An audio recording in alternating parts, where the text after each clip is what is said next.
يا حسين، ازيك؟ عامل ايه؟ قلت لي البرنامج بتاع الهجرة العشوائية ده اسمه ايه؟ البرنامج اللي بيودي امريكا ده. اه اسمه دي في لوتري. وببقى ابعتهولي والنبي في رسالة عشان بس هتلخبط وانا بكتبه. قول لي يا حسين، البرنامج ده بيسفر امريكا على طول؟ على الحظ. طب وايه يعني الحظ؟ لا يا عم، انا حظي بومب. انا عارف انا بقول لك ايه. انا امبارح لسه كسبان سندوتش كان معمول عليه سحب في مطعم الهمبرجر.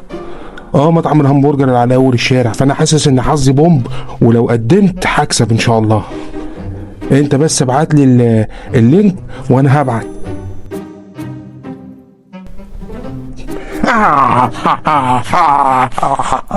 كسبت كسبت. انا عارف ان انا كنت هكسب.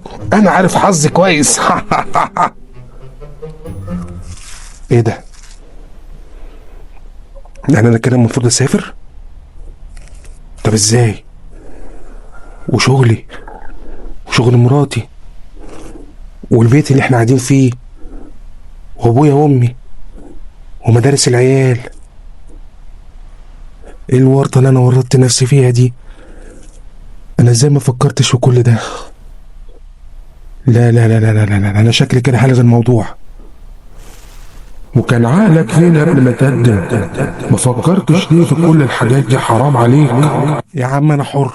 حر ايه؟ ده تكميله.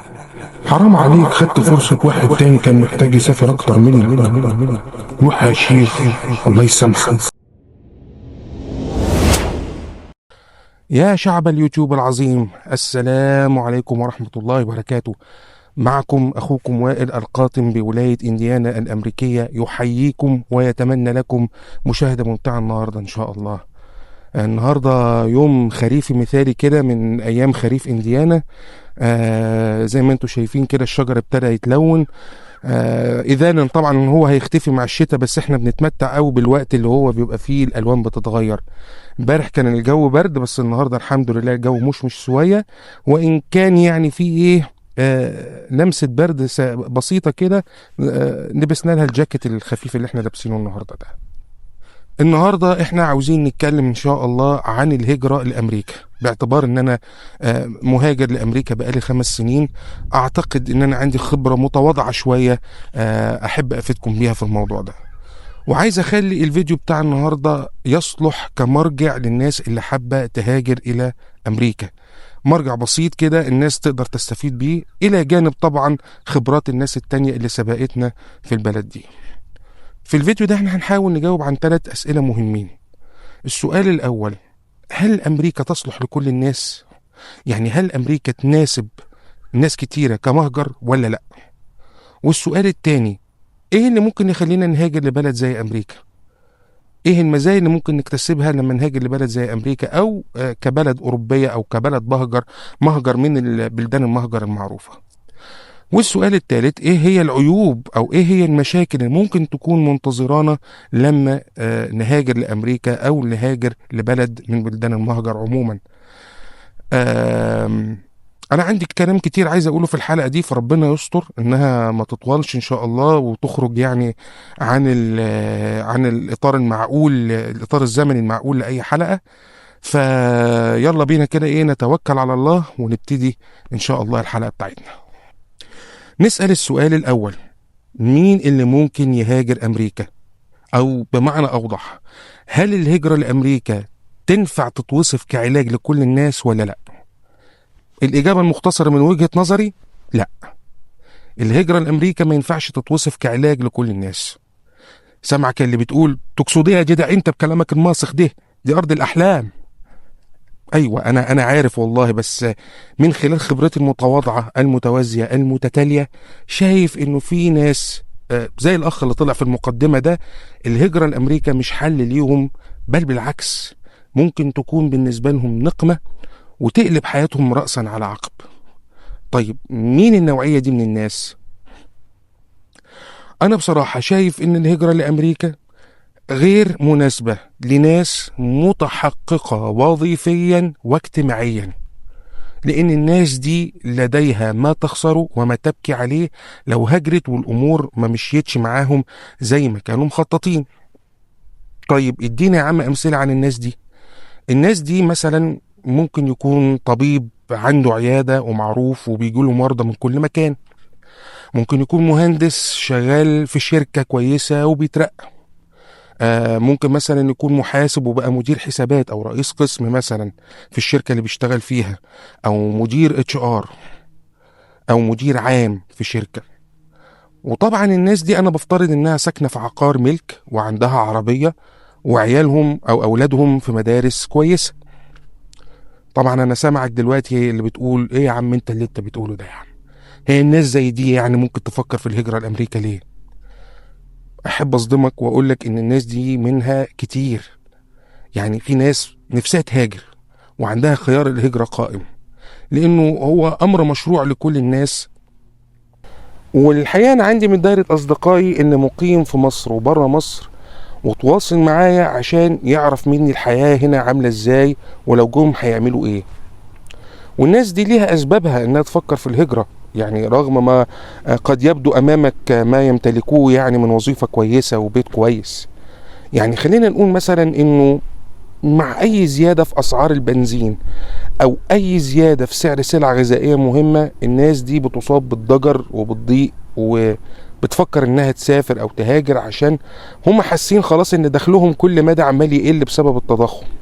واللي مقيم في الخليج عارف انه عايش على كف الرحمن. يعني خلينا نقولها كده بصراحة، الخليج العلاقة فيه واضحة ومش هجرة مهما طالت المدة. يعني حتى لو الواحد قعد 30 سنة هي تظل علاقة مربوطة بالوظيفة. فلو ما عندكش وظيفة خلاص انتهت علاقتك بالبلد ولازم تغادر. فالناس دي بتبص لحياتها بعد الخليج انهم نفسهم يعيشوا في مكان بيوفر نفس جودة الحياة اللي عاشوها في الخليج او يمكن افضل. فبيكون بالنسبة لهم الخيار مثلا ان هم يفكروا في الهجرة لامريكا او لاحدى دول المهجر المعروفة كحل من ضمن الحلول اللي يضمن لهم حياة كريمة بعد ما يسيبوا شغلهم في الخليج. ويمكن بعضهم كمان بيستبق الرحيل ويستقيل وبيهاجر، ومنهم العبد لله. طيب ليه انت بتقول دلوقتي ان الهجرة لامريكا مش حل ليهم؟ شوف، قرار الهجرة ده عموما قرار مش سهل اطلاقا. ده قرار مصيري بتطفي فيه صفحة من حياتك وبتبدأ فيه صفحة جديدة في المجهول. بتعيش وسط ناس ثقافتها مختلفة، اشكالها مختلفة، لغاتها وعاداتها مختلفة. فقرار الهجرة يعتبر فيه شيء من المغامرة، ما كانش هو كله على بعضه مغامرة. والناس دي لما هتيجي امريكا هتلاقي ان خبرتهم السابقة دي في مجالهم المهني لا ينظر اليها ابدا بعين الاعتبار، لانه من الاخر الشركات هنا بتقدر خبرة العمل الامريكية اكتر من اي مكان تاني. فالناس دي لما بتيجي هنا بتتراجع مهنيا يعني 3 أو 4 خطوات لورا، ان ما كانش هيبدأ من الصفر، او يفاجأ انه مثلا مجاله الوظيفي ده ما بقاش ماشي حاله في امريكا. وده حصل لنا شخصيا. يعني انا كنت شغال في السعودية اداري، ودي وظيفة مناسبة جدا لبيئة العمل في السعودية، وهي وظيفة لها مهام كتير. يعني هي بتجمع ما بين المهام الإدارية الورقية العادية وما بين مهام الاتش ار. زي ما بيقولوا كده الأمريكان ايه، wearing multiple hats، يعني بتلبس أكتر من طاقية أو بتقوم بكذا مهمة في نفس الوقت. لكن أكتر شغلي وتركيزه كان على الاتش ار والشق الخاص بالاتش ار. فطبيعي لما جيت هنا فكرت انه اشتغل في الاتش ار، فلقيت ان المجال ده فيه تشبع. وفي الولاية اللي عندي هنا اغلب اللي شغالين فيها امريكان، يعني اغلب اللي شغالين في المجال ده امريكان واغلبهم سيدات. فكان صعب عليا كمهاجر جديد ان اقتحمه، حتى لو قلت ان انا هذاكر واخد شهادة اكاديمية او مهنية فيه. فانا كنت برضو شايفه مجال ملوش مستقبل، وصابوا الوباء بتاع الذكاء الاصطناعي من بدري. ولقيت انه 3/4 اللي كنت بعمله من تقديم واعتمادات اجازات وكشوف الحضور والانصراف بتاعت البصمه اللي كنت بقعد افرغها في شيت اكسل واقعد اراجعها موظف موظف، لقيت في تطبيقات دلوقتي بتعمل كل الكلام ده بمنتهى السهوله، وبترد على اسئلتك كموظف الخاصة مثلا بالبنفيتس بتاعتك، وبتجاوبك إجابات وافية وشاملة يعني. وكمان ممكن تستخدم التطبيقات دي كبصمة حضور وانصراف، تبصم وانت داخل وتبصم وانت خارج. فكان من عدم الحكمة من وجهة نظري ان اكمل في المجال ده، وحولت لدراسة السبلاي تشين، واديني يعني في البكالوريوس. ربنا يكرم ونشوف هتفرق معانا بعد كده ولا لا، يعني خلاص فاضل شهرين وربنا يسهل يعني. لكن يعني خلينا نقول انه لحد ما تاخد شهادة جديدة زي حالتي او تعادل شهادتك الحالية، كل ده بياخد وقت. طيب خلال الوقت ده الحياة هتقف ولا لازم تمشي؟ لا طبعا، العقل بيقول ان الحياة لازم تستمر عشان انت وعيالك تعيشوا عيشة كريمة. فهتضطر تشتغل اي حاجة. فلك ان تتخيل مثلا لو واحد كان شغال مدير عام قبل كده،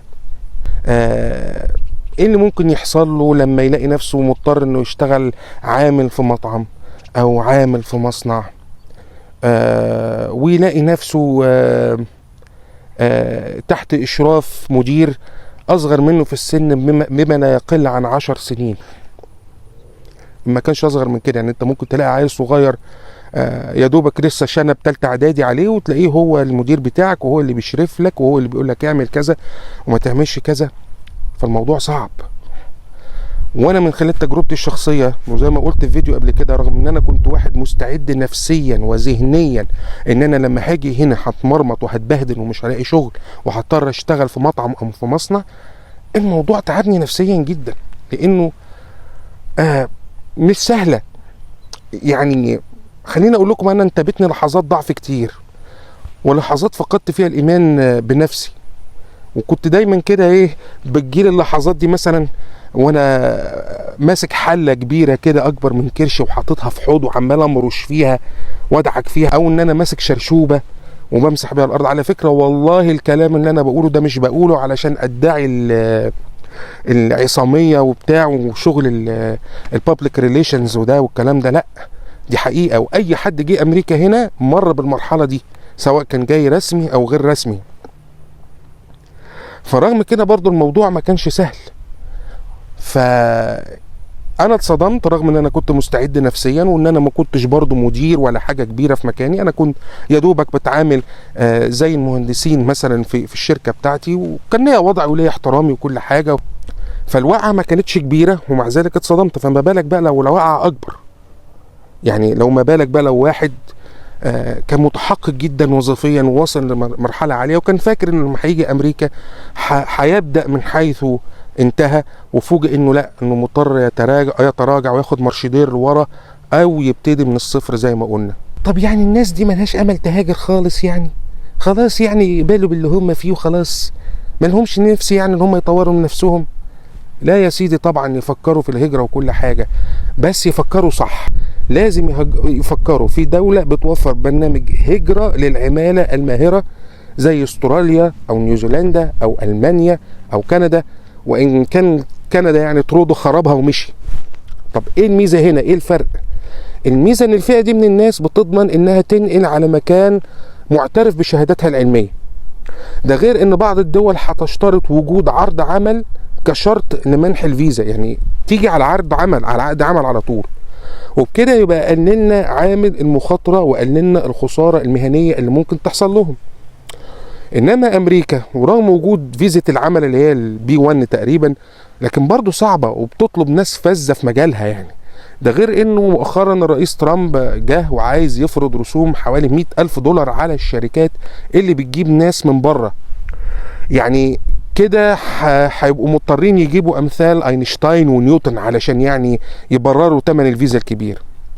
وبرضه لا يزال الخليج فرصة بديلة للهجرة للنوع ده من الناس، لانه معترف بشهاداتنا العلمية، وهتنقل فيه على نفس وضعك المهني اما كانش افضل. وخلينا نقول برضه ان الغربة فيه بصراحة دلع، لان احنا وسط اخواتنا هناك، ونبقى نتكلم ان شاء الله باسهاب عن الموضوع ده لما نيجي نعمل حلقة كده عن المقارنة ما بين السعودية وامريكا، باعتبار ان انا عشت في البلدين. طيب نفهم من كده ايه بقى الخلاصة من السؤال الاول؟ ان الهجرة لامريكا زي ما هي ما تنفعش الأشخاص متحققين مهنيا واجتماعيا، فهي تنفع لأشخاص في بداية حياتهم، أو أشخاص حاولوا وعافروا في حياتهم وحاولوا إن هم ينجحوا بس ما قدروش يحققوا النجاحات المطلوبة. أمريكا أنت لما تجيها صغير بتفرق معاك جدا. ممكن أي حد زي حالاتي كده جه وهو كبير، يعني أنا جيت هنا وأنا عمري 35 سنة، وفي ناس جت أكبر من كده، كلهم اشتركوا في حاجة واحدة، ان هم كانوا بيتمنوا ان هم يجوا البلد دي وانت صغير. خلينا طيب نتكلم وننتقل الى الشق المهم. ليه انت ممكن تيجي امريكا هنا؟ لو فرضنا ان خلاص امريكا مناسبة ليك كبلد مهجر، ايه اللي هتستفيده ان انت لما تيجي بلد زي امريكا او تهاجر عموما في اي بلد من بلدان المهجر المعروفة؟ نيجي بقى لمزايا الهجرة. هي ليه الناس ممكن تهاجر؟ ليه الناس ممكن تقرر انها تسيب حياتها اللي عاشت فيها سنين طويلة وتبدلها بحياة تانية خالص مختلفة؟ وهل الاصل في الاشياء ان انت تفضل في مكانك ولا تهاجر؟ الحقيقة ان الاصل في الاشياء انك تستقر في مكان ما، لكن انا بقول انه اول ميزة من مزايا الهجرة انها سنة الهية، سنة ربنا سبحانه وتعالى سناها على كل من الانسان والطير والحيوان. لا يمكن هتلاقي اي حد من الكائنات الثلاثة دي متواجدة في مكان بتستحيل فيه الحياة. كل ما تيجي في مكان تستقر فيه وتستحيل فيه عناصر الحياة وتلاقيها بقت صعبة، بتهاجر لمكان تاني. واكتر حاجة بنشوفها الطيور، يعني تلاقي الطير مثلا موجود لما يبقى الجو جميل وحلو وبتاع مش عارف ايه، اول ما تلاقي الدنيا شتت تلاقيه على طول هاجر وراح مكان تاني. فالهجرة هي سنة وحل ربنا سبحانه وتعالى اداهولنا علشان نقدر نستمر في حياتنا من غير مشاكل، وننقى بنفسنا وبممتلكاتنا وبديننا وبأشياء كثيرة جدا، ونعيش حياة كريمة. يعني زي الناس هنا اللي جت أمريكا، جت علشان بتنقى بدينها، اللي كان أغلبها طوائف دينية مغضوب عليها في أوروبا، وفي نفس الوقت علشان تبتدي حياة جديدة. ومن ساعتها أمريكا حتى يومنا هذا هي مكان مهجر مناسب لكل الناس اللي بتفكر بالشكل ده. تاني ميزة من مزايا الهجرة انك الهجرة بتوفر لك فرص عمل اكبر وفرص للحياة اكتر ما كانتش موجودة قبل كده. يعني بلد زي امريكا مثلا متقدمة تكنولوجيا وفيها شركات كبيرة جدا من الشركات المسيطرة على العالم كله اقتصاديا، فانت ممكن تيجي هنا تلاقي شغل في الاماكن دي. في نفس الوقت بحكم ان امريكا بتتطور تكنولوجيا، فانت ممكن تلاقي وظائف في مجالات ما كانتش موجودة في بلدك، بحكم طبعا انه امريكا او دول المهجر عموما سابقة في المجالات دي. فهي بتتيح لك فرصة عمل وبتتيح لك فرص للحياة اوفر واكبر مما كانت عليه في بلدك الام اللي انت عايش فيها. طيب واحد دلوقتي يقول لي خلاص بقى يا عم، خلاص احنا عرفنا دلوقتي امريكا بقت مناسبة لمين، وانا شايف انها مناسبة ليا، كل الشروط اللي انت قلتها منطبقة عليا، وانا مقتنع بالمزايا اللي انت قلتها دي، مزايا جميله جدا وهو ده اللي انا كنت بدور عليه في حياتي، يلا بقى بينا نهاجر. اقول لك لا، اصبر واسمع العيوب الاول. فانت ممكن ترد عليا وتقول لي عيوب ايه يا عم؟ انت عارف انا عايش ازاي في مصر ولا عايش ازاي في البلد اللي انا عايش فيها؟ ده انا فقران وعندي مشاكل كتيره جدا ومحتاج ان انا اسافر واغير من حياتي عشان احلها. هقول لك انت صح، السفر والغربة ممكن يحلوا لك المشاكل اللي انت بتتكلم عليها دلوقتي، لكن هتخلق لك نوعية جديدة من المشاكل ما كانتش موجودة قبل كده. طيب ايه هي نوعية المشاكل اللي ما كانتش موجودة قبل كده دي؟